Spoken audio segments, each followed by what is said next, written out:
S ಶಾಸಕ ಯತ್ನಾಳ್ಗೆ shock ಆಗುತ್ತೋ ಅಥವಾ ಕೊಟ್ಟವ್ರಿಗೆ ಶಾಕ್ ಆಗುತ್ತೋ ಗೊತ್ತಿಲ್ಲ. ಒಟ್ಟಿನಲ್ಲಿ ಬಿ ಜೆ ಪಿಯಲ್ಲಿ ಮಾತ್ರ ಏನಾಗ್ತಾ ಇದೆ ಅಂತ ಬಿ ಜೆ ಪಿಯವ್ರಿಗೇ ಅರ್ಥ ಆಗ್ತಿಲ್ವೇನೋ ಅಂಥ ಪರಿಸ್ಥಿತಿ ಬಿ ಜೆ ಪಿಯಲ್ಲಿರೋರಿಗೆ. ಹೈಕಮಾಂಡ್ನವ್ರಿಗೂ ಅರ್ಥ ಆಗ್ತಿಲ್ಲ, ರಾಜ್ಯದಲ್ಲೂ ಅರ್ಥ ಆಗ್ತಿಲ್ಲ. ಯಾಕಂತಂದರೆ ನಾನೊಂದು ತೀರ ನೀನೊಂದು ತೀರ ಅನ್ನೋ ರೀತಿಯಲ್ಲಿ ಇದ್ದಾರೆ. ಬಟ್ ಪ್ರೀತಿ ಚೆನ್ನಾಗಿದೆ, ಅದು ಬಿ ಜೆ ಪಿ ಪಕ್ಷದ ಮೇಲಿದೆ ಇಬ್ಬರಿಗೂ ಕೂಡ.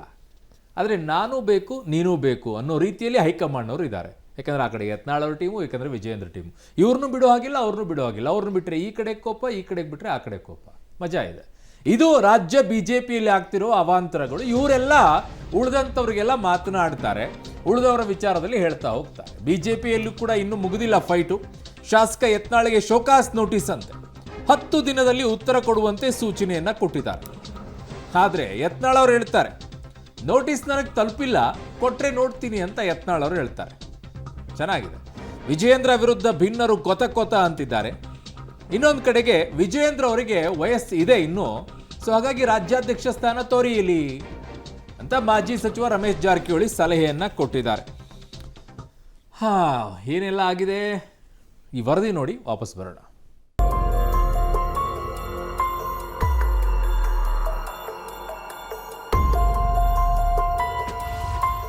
ಬಿಜೆಪಿಯಲ್ಲಿ ಇನ್ನೂ ಮುಗಿದಿಲ್ಲ ಫೈಟ್.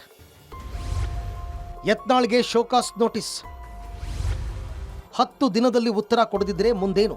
ಹೌದು, ಬಿಜೆಪಿಯಲ್ಲಿ ಮನೆಯೊಂದು 3 ಬಾಗಿಲು ಅನ್ನುವಂತಾಗಿದೆ. ಪಕ್ಷದಲ್ಲಿನ ಒಳಜಗಳ ದಿನೇ ದಿನೇ ತೀವ್ರಗೊಂಡಿದ್ದು, ಬಿಜೆಪಿ ರಾಜ್ಯಾಧ್ಯಕ್ಷ ವಿಜಯೇಂದ್ರ ನಾಯಕತ್ವದ ವಿರುದ್ಧ ಗುಟುರು ಹಾಕುತ್ತಿರುವ ಶಾಸಕ ಬಸನಗೌಡ ಯತ್ನಾಳ್ಗೆ ಹೈಕಮಾಂಡ್ ನೋಟಿಸ್ ನೀಡಿದೆ. 10 ದಿನಗಳಲ್ಲಿ ಉತ್ತರ ಕೊಡುವಂತೆ ಸೂಚನೆ ಕೂಡ ರವಾನಿಸಿದೆ. ಆದರೆ 10 ದಿನಗಳಲ್ಲಿ ಯತ್ನಾಳ್ ಉತ್ತರ ಕೊಡದಿದ್ದರೆ ಮುಂದೇನು ಅನ್ನೋ ಪ್ರಶ್ನೆ ಎದ್ದಿದೆ. ಶಿಸ್ತು ಕ್ರಮದ ಹೆಸರಿನಲ್ಲಿ ಯತ್ನಾಳ್ ವಿರುದ್ಧ ಕ್ರಮಕ್ಕೆ ಮುಂದಾಗುತ್ತಾ ಅಥವಾ ವಾರ್ನಿಂಗ್ ಕೊಟ್ಟು ಸುಮ್ಮನಾಗುತ್ತಾ ಅನ್ನೋದು ಕುತೂಹಲ ಕೆರಳಿಸಿದೆ. ಇನ್ನು ಯತ್ನಾಳ್ಗೆ ಕೊಟ್ಟ ನೋಟಿಸ್ ಪ್ರತಿ ಪಬ್ಲಿಕ್ ಟಿವಿಗೂ ಲಭ್ಯವಾಗಿದೆ. ಅದರಲ್ಲಿ ಏನಿದೆ ಅಂತ ನೋಡೋಣ. ಯತ್ನಾಳ್ಗೆ ಹೈಕಮಾಂಡ್ ನೋಟಿಸ್. ಪದೇ ಪದೇ ಪಕ್ಷದ ನಾಯಕತ್ವದ ಬಗ್ಗೆ ಹೇಳಿಕೆ ಕೊಡೋ ಮೂಲಕ ಪಕ್ಷದ ಶಿಸ್ತನ್ನು ಉಲ್ಲಂಘನೆ ಮಾಡುತ್ತಿದ್ದೀರಾ. 10 ದಿನಗಳ ಒಳಗೆ ಸ್ಪಷ್ಟೀಕರಣ ಕೊಡದಿದ್ದಲ್ಲಿ ನಿಮ್ಮ ತಪ್ಪು ನೀವೇ ಒಪ್ಪಿಕೊಂಡಂತೆ. ನಾವು ಕ್ರಮಕ್ಕೆ ಮುಂದಾಗಲು ನಿಮ್ಮ ಒಪ್ಪಿಗೆ ಇದೆ ಎಂದು ಭಾವಿಸುತ್ತೇವೆ. ಈ ಹಿಂದೆಯೂ ಹಲವು ಬಾರಿ ನೋಟಿಸ್ ಜಾರಿ ಮಾಡಿದಾಗ ತಪ್ಪು ಸರಿಪಡಿಸಿಕೊಳ್ಳೋದಾಗಿ ಭರವಸೆ ಕೊಟ್ಟಿದ್ರಿ, ಆದರೆ ಯಾವುದೂ ಬದಲಾವಣೆ ಆಗಿಲ್ಲ ಅಂತ ಕೇಂದ್ರೀಯ ಶಿಸ್ತು ಸಮಿತಿಯ ಸದಸ್ಯ ಕಾರ್ಯದರ್ಶಿ ಓಂ ಪಾಠಕ್ ನೀಡಿರುವ ನೋಟಿಸ್ನಲ್ಲಿ ಪ್ರಸ್ತಾಪ ಮಾಡಿದ್ದಾರೆ.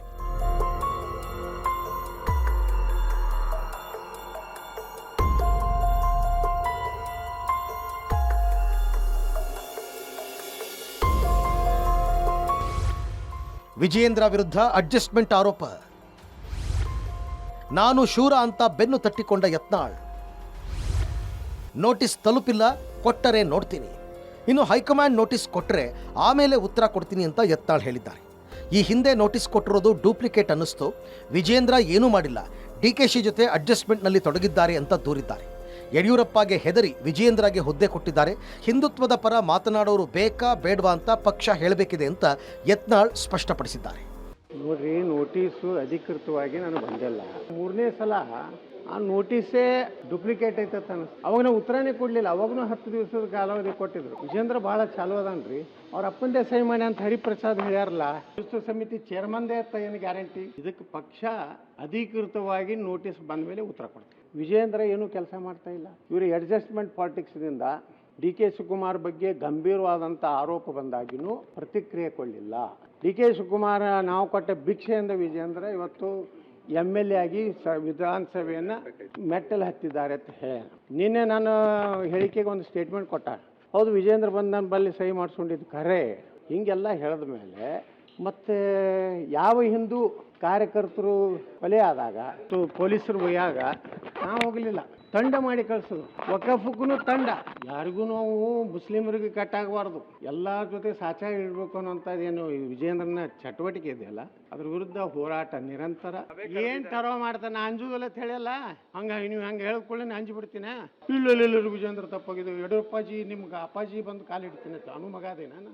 ನಾನು ಕೇಂದ್ರ ಹೈಕಮಾಂಡ್ ಕೇಳಕ್ಕೆ ಬಯಸ್ತಾ ಇದ್ದೀನಿ, ವಂಶವಾದ, ಭ್ರಷ್ಟಾಚಾರ, एडजस्टमेंट, हिंदुत्व इस पार्टी में बरकरार रहेगा या नहीं? ಅದು ಯಡಿಯೂರಪ್ಪಗೆ ವಿಜೇಂದ್ರಗೆ ಭಯ ಐತಿ. ಅವರು ಸಿದ್ದರಾಮಯ್ಯಗೆ ಡಿ ಕೆ ಶಿವಕುಮಾರ್ಗೆ ಸರೆಂಡರ್ ಆಗ್ಯಾರ ಇಬ್ರು ಅಪ್ಪ ಮಗ. ವಿಜೇಂದ್ರ ವಿರುದ್ಧ ಭಿನ್ನರು ಕೊತ ಹೈಕಮಾಂಡ್ ಭೇಟಿಗೆ ದಿಲ್ಲಿಗೆ ಪ್ರಯಾಣ. ಈ ಮಧ್ಯೆ ವಿಜಯೇಂದ್ರ ವಿರುದ್ಧ ಭಿನ್ನರ ಆಕ್ರೋಶ ಕಡಿಮೆಯಾಗಿಲ್ಲ. ನಾಳೆ ದಿಲ್ಲಿಯಲ್ಲಿ ವರಿಷ್ಠರ ಭೇಟಿಗೆ ಭಿನ್ನರು ಮುಂದಾಗಿದ್ದಾರೆ. ನೋಟಿಸ್ ಕೊಟ್ಟರೂ ಆಕ್ರೋಶ ಮಾತ್ರ ತಣ್ಣಗಾಗಿಲ್ಲ. ವಿಜಯೇಂದ್ರಗೆ ಇನ್ನೂ ವಯಸ್ಸಿದೆ, ರಾಜ್ಯಾಧ್ಯಕ್ಷ ಸ್ಥಾನ ತೊರೆಯಲಿ ಅಂತ ರಮೇಶ್ ಜಾರಕಿಹೊಳಿ ಸಲಹೆ ಕೊಟ್ಟಿದ್ದಾರೆ. ಪಕ್ಷದಲ್ಲಿ ಸಮನ್ವಯತೆಯ ಕೊರತೆ ಇದ್ದು ಎಲ್ಲವೂ ಸರಿಯಿಲ್ಲ ಅಂತ ಮತ್ತೊಬ್ಬ ಭಿನ್ನಮತೀಯ ನಾಯಕ ಕುಮಾರ್ ಬಂಗಾರಪ್ಪ ಹೇಳಿದ್ದಾರೆ. ರಾಜ್ಯಾಧ್ಯಕ್ಷ ಆಗಿ ವಿಜೇಂದ್ರ ಅವರು ಮಾಜಿ ಶಾಸಕ, ವಿಶೇಷವಾಗಿ SC/ST ಶಾಸಕರ ಹತ್ರ ನೋಡಿ ಎಲ್ಲ ತೆಗೆದು ನೋಡಿ ಅವ್ನ ದಬಾಣಿ ಕೊಟ್ಟು ಅವ್ನು ಸೀರಿಯಸ್ ಇಲ್ಲ, ಅವ್ನು ದಯವಿಟ್ಟು ಮನವಿ ಮಾಡ್ಕೋತೀನಿ, ಅವ್ನಿಗೆ ನೀಗುವುದಿಲ್ಲ, ರಾಜ್ಯಾಧ್ಯಕ್ಷ ಬೇರೆ ಕೊಡೋದು ಒಳ್ಳೆಯದು. ಯಡಿಯೂರಪ್ಪರು ಹುಟ್ಟು ಹೋರಾಟಗಾರ, ಅವ್ರ ಧೂಳು ಸಹಿತ ಆಗೋದಿಲ್ಲ ವಿಜೇಂದ್ರ, ಅವ್ನಿಗೆ ಹೊಂದುವುದಿಲ್ಲ. ಅವ್ನು ಸಣ್ಣ ವಯಸ್ಸಾಗಿ ಏನು ಒಂದು ಪ್ಯಾಂಟ್ ಹಾಕೊಂಡು ಜಿನ್ ಪ್ಯಾಂಟ್ ಹಾಕೊಂಡು ಟಿ ಶರ್ಟ್ ಹಾಕೊಂಡು ಮಾಡೋಂಥ ರಾಜಕೀಯ ಅವ್ನಿಗೆ ಹೊಂದುವುದಿಲ್ಲ. ಮುಂದಿನ ಮತ್ತೊಂದು 4 ವರ್ಷ ಬಿಟ್ಟು ಬೇಕಾದ್ರೆ ಮತ್ತೆ ಸೀನಿಯರ್ ಬೇಕಾದ್ರೆ ಆಗಲಿ. ನಾನು ಯತ್ನಾಳ್ ವಿಚಾರವಾಗಿ, ನೋಟಿಸ್ ವಿಚಾರವಾಗಿ ನಾನು ಪದೇ ಮಾತನಾಡೋದಕ್ಕೆ ಹೋಗೋದಿಲ್ಲ. ಅದು ನಕಲಿನೋ ಅಸಲಿನೋ ಬರುವಂಥ ದಿನಗಳು ಗೊತ್ತಾಗ್ತದೆ. ನಾನು ಅದ್ರ ಬಗ್ಗೆ ಇನ್ನೇನು ಹೆಚ್ಚಾಗಿ ಮಾತನಾಡೋದಕ್ಕೆ ಹೋಗೋದಿಲ್ಲ. ನಮ್ಮ ಜಿಲ್ಲೆಗಳಲ್ಲೇ ನಮ್ಮನ್ನು ಯಾರು ಅವರು ಕೇಳಲಿಲ್ಲ. ಮಂಡಲದ ಸಮಸ್ಯೆಗಳಿಗೂ ಕೂಡ ಕೇಳಲಿಲ್ಲ, ಜಿಲ್ಲಾ ಸಮಸ್ಯೆಗಳು ಕೂಡ ಕೇಳ್ತಾ ಇಲ್ಲ. ರಾಜ್ಯದ ಸಮಸ್ಯೆಗಳಲ್ಲೂ ಕೂಡ ಪದಾಧಿಕಾರಿಗಳನ್ನು ಮಾಡತಕ್ಕಂಥ ಸಂದರ್ಭದಲ್ಲೂ ಕೂಡ ಅದು ಒಂಥರ ಒಂದು ಗುಂಪನ್ನೇ ಮಾಡ್ಕೊಂಡ್ರೆ ಹೊರತು ಅದನ್ನು ಯಾವುದೇ ರೀತಿಯಾಗಿ ಇದನ್ನು ಮಾಡ್ಕೊಂಡಿಲ್ಲ ಅಂತೇಳಿ ನನಗನ್ನಿಸಿದೆ ವೈಯಕ್ತಿಕವಾಗಿ. ಹಾಗಾಗಿ ಅದು ಏನೋ ಒಂದು ಇನ್ನೂ ಕೂಡ ಆ ಒಂದು ಮೆಚುರಿಟಿ ಇನ್ನೂ ಅವರಿಗೆ ಬರಲಿಲ್ಲ ಅಂತೇಳಿ ಅನ್ಸುತ್ತೆ. ಈ ಬೆಳವಣಿಗೆಗಳ ಮಧ್ಯೆ ಯತ್ನಾಳ್ಗೆ ನೋಟಿಸ್ ಕೊಟ್ಟಿರುವುದನ್ನು ವಿಜಯೇಂದ್ರ ಸಮರ್ಥಿಸಿಕೊಂಡಿದ್ದಾರೆ. ನೋಟಿಸ್ ಪಡೆದವರು ಪಕ್ಷದ ಚೌಕಟ್ಟಿನಲ್ಲಿ ಉತ್ತರ ನೀಡಬೇಕಾಗುತ್ತೆ ಅಂತ ವಿಜಯೇಂದ್ರ ಹೇಳಿದ್ದಾರೆ. ಮತ್ತೊಂದೆಡೆ ಮಾಜಿ ಸಚಿವ ಅಶ್ವಥ್ ನಾರಾಯಣ್ ಕೂಡ ಸಮರ್ಥಿಸಿಕೊಂಡಿದ್ದಾರೆ.